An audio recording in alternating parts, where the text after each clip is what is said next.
Hello, my beautiful souls. Welcome to Life Advice with Nikki the Boss, also known as The Real Nicole Miranda. I want to say thank you for joining, and also a quick disclaimer, if you haven't already, please like and subscribe to my video.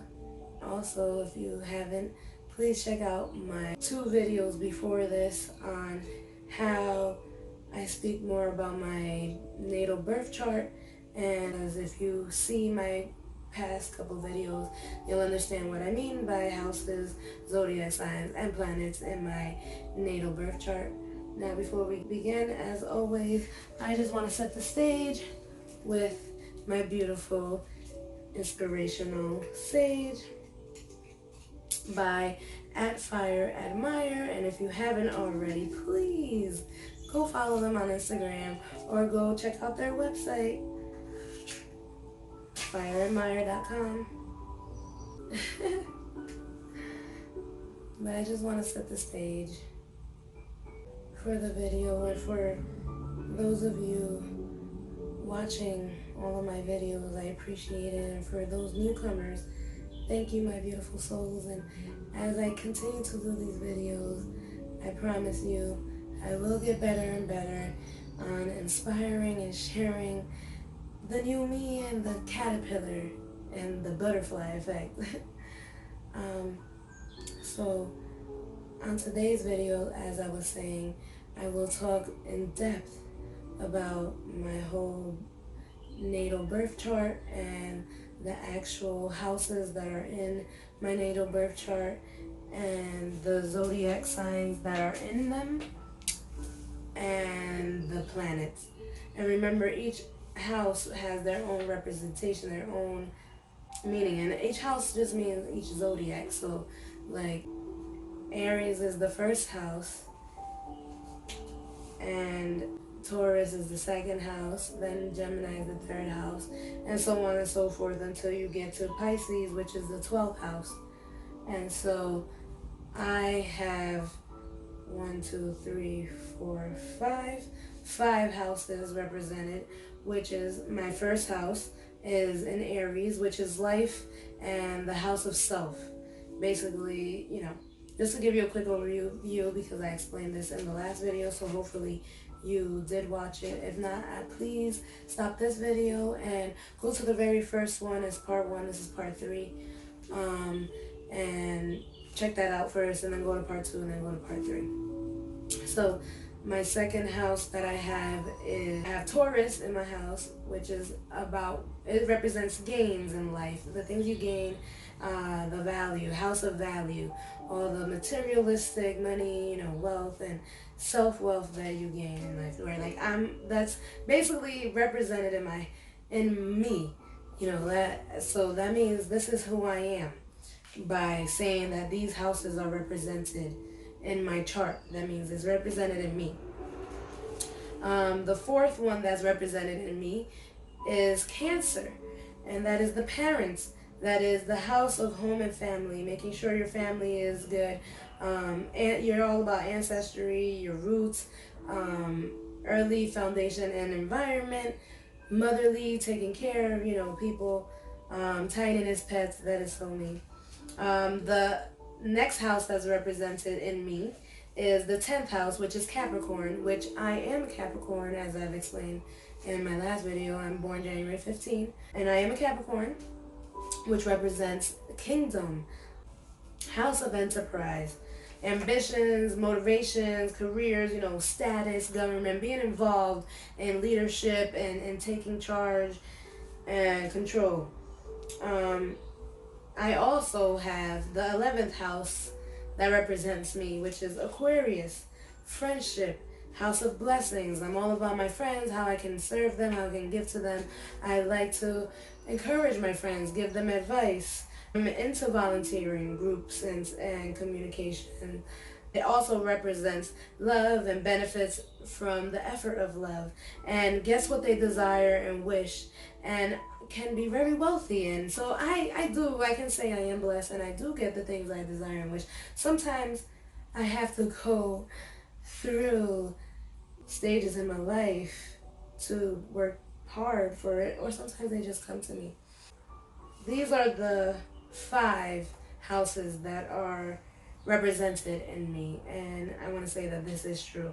I am missing the 3rd house, which is Gemini. I'm missing the 5th house, which is Leo. Missing the 6th house, which is Virgo. I'm sorry. Missing the 7th house, which is Libra. Missing the 8th house, which is Scorpio. Missing the 9th house, which is the Sagittarius, and missing the 12th house, which is in Pisces. So it's when you are missing those things, sometimes you meet people along the way who have those qualities, and you will either see how they resonate in you. You have to learn to appreciate those people, appreciate those things, because that means that's what you lack. So you need those type of people around you to help build all 12 of your houses in you. You have to kind of find people who have those qualities so that you can resonate with them. You know, you do want people with your qualities, but in a way you kind of don't, because these are your qualities.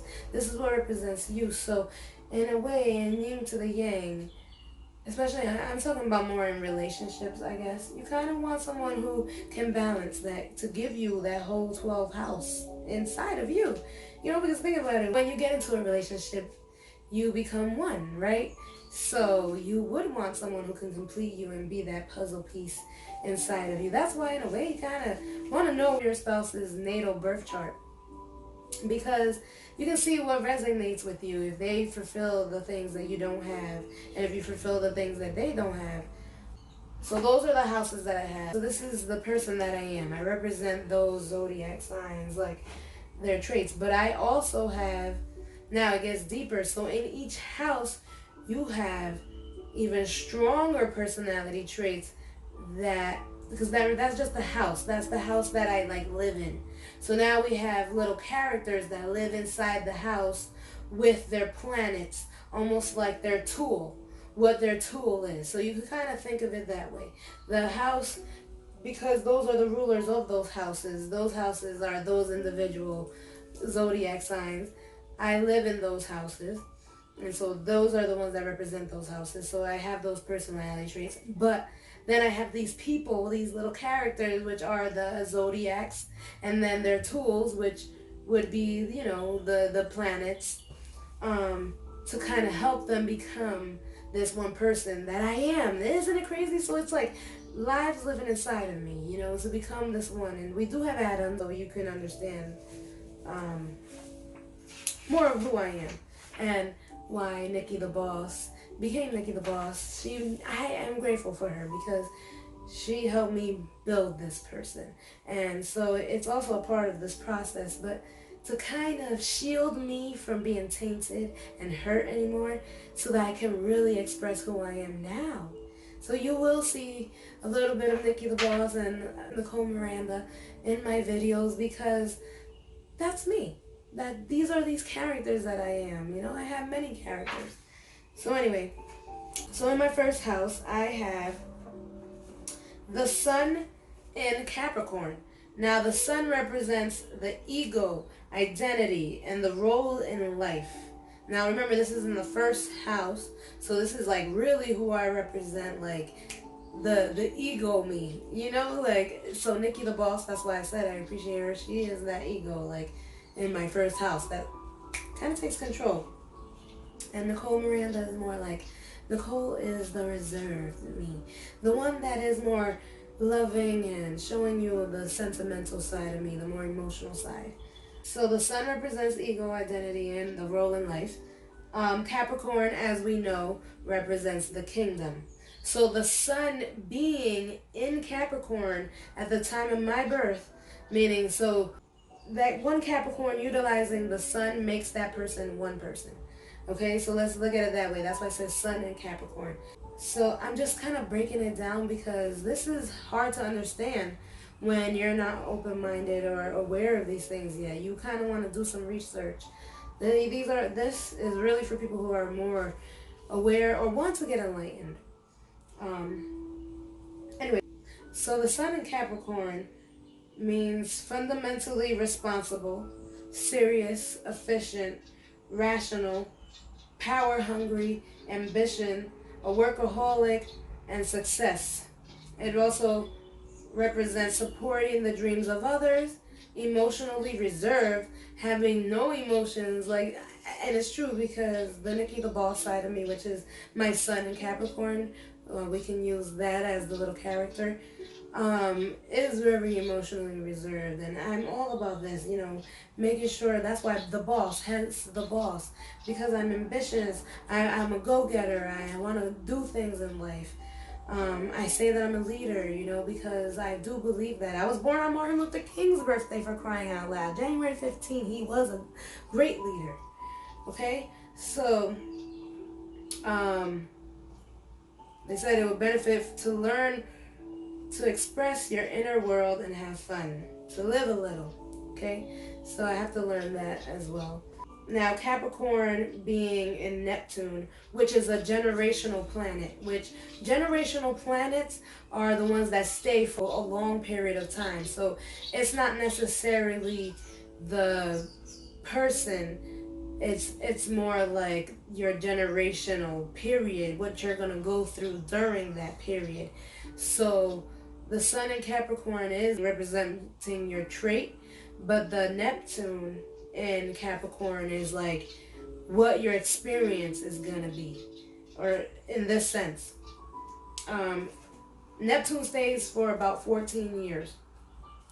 It rules the dreams, the imagination, the unconsciousness, the wanting and wishing, the part where you always dream of these things, but it hasn't happened yet. It's just the big dream, the ambition of wanting it.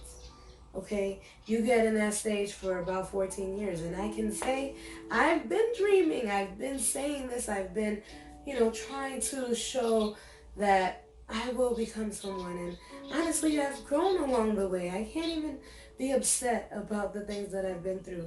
I can only embrace it and appreciate it and do everything with love and gratitude and love everything that I've been through, because I'm shedding old skin, so like, so that's what Neptune represents. Neptune represents, the dreaming, the imagination, the unconsciousness, the, believing that your wishes will come true. And we already know Capricorn means the kingdom, the house of blessing, wealth, and all that. So Neptune being in Capricorn is being inspired through work. You will be inspired by the things that you do, the wishful thinking, because you will go through things where you will be inspired by different ideas. You're full of ideas, and you're responsible. You like to be on time. And I'm just speaking for myself in general, but this is what it represents, Neptune being in Capricorn. And I truly believe that. Being ambitious. So we have our moments, obviously, where we clash and everything, but we still are serious about our lives. We take pride in our lives. And mind you, Capricorn, this is being in the first house, which is self. The ego. So, and then we have the sun that's in the first house with the Capricorn, wanting to fulfill these dreams.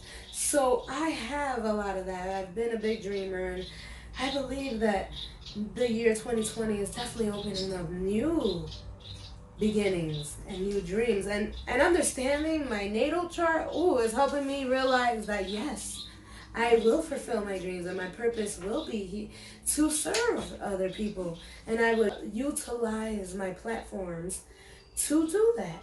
And that's what I want. That is my biggest dream, is to serve you. As I said in my other video, is to serve you and to love you. But I need to love myself. Understand more of myself, Nicole Miranda. Understand that I am the beautiful source that created this in the first place.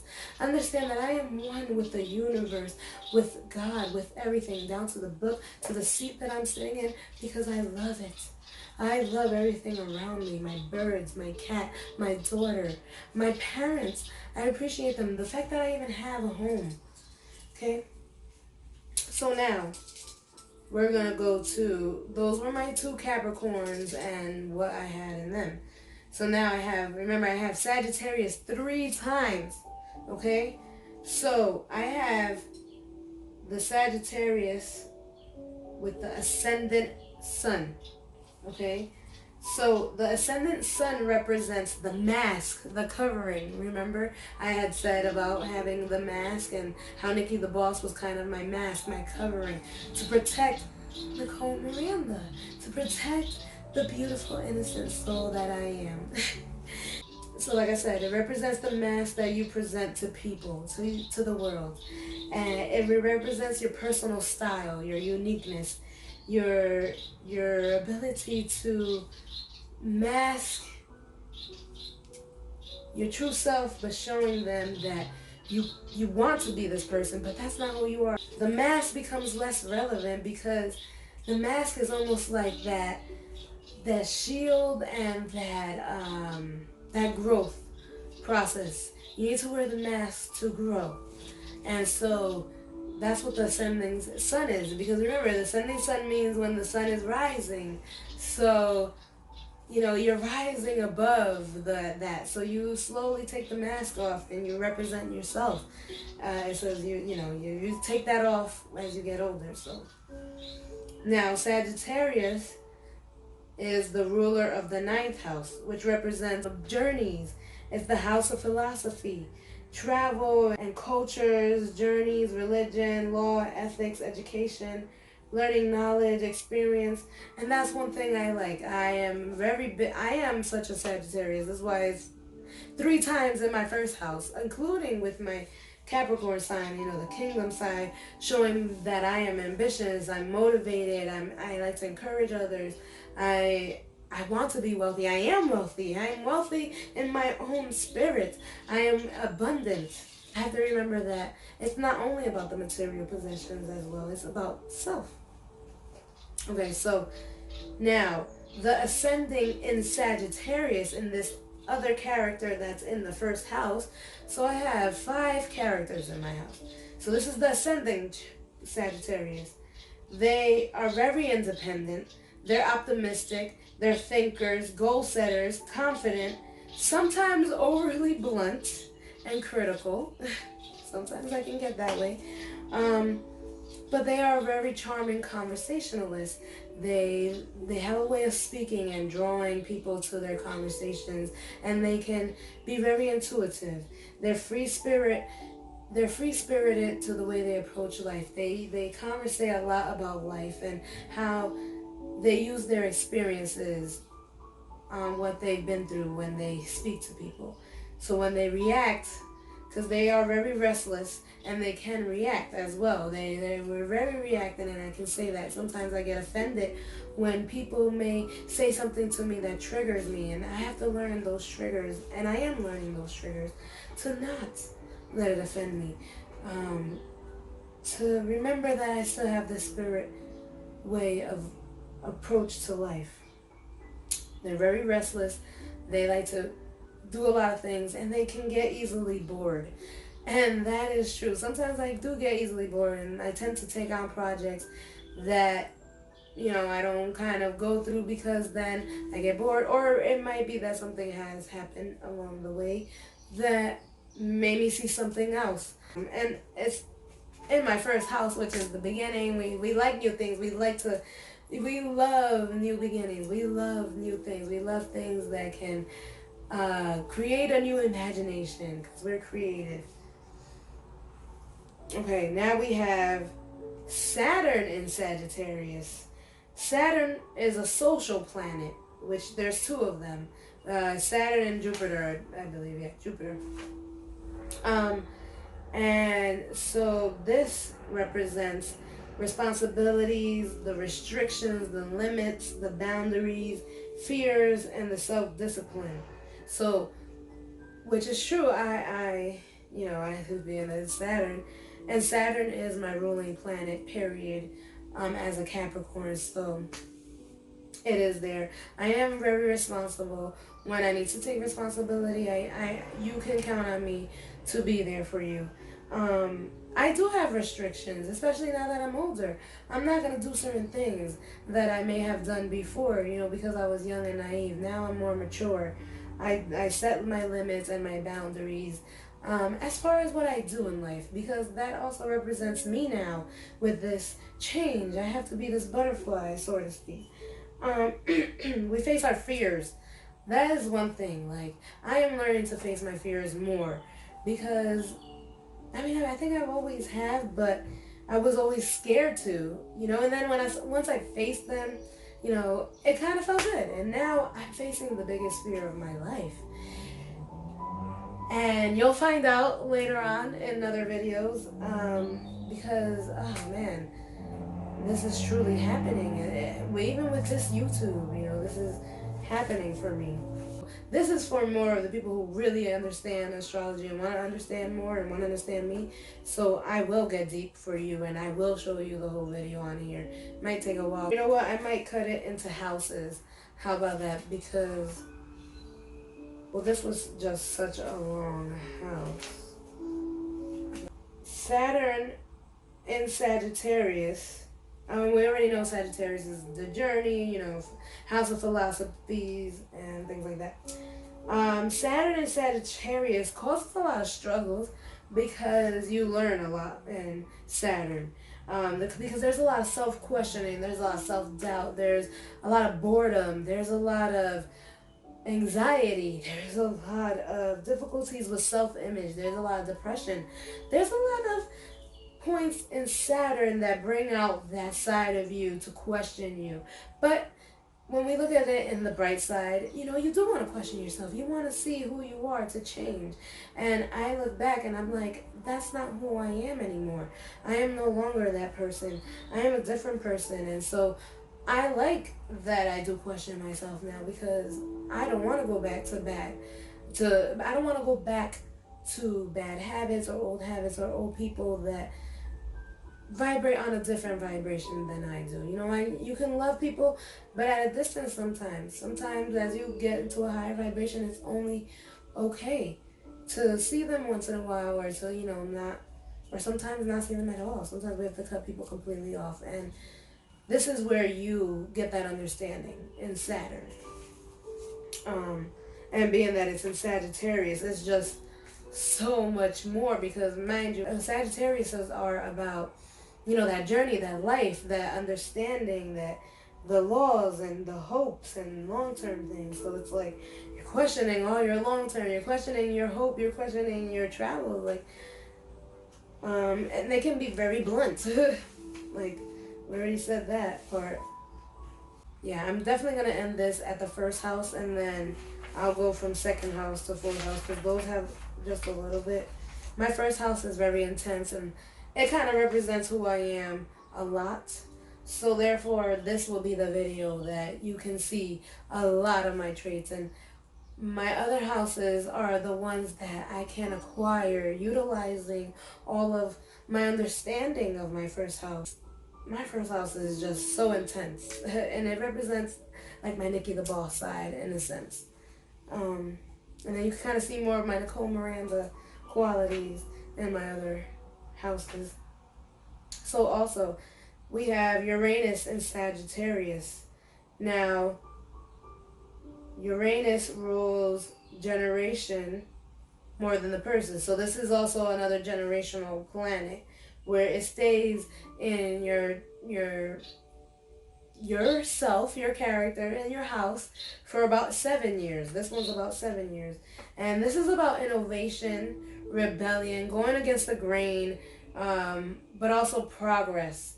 You don't like authority and stuff like that. This is that part of your generation. So this would be like maybe your 20s, maybe from like 17 to 25 to 30, depending on how long it takes you and when did it, where it is in your chart as well.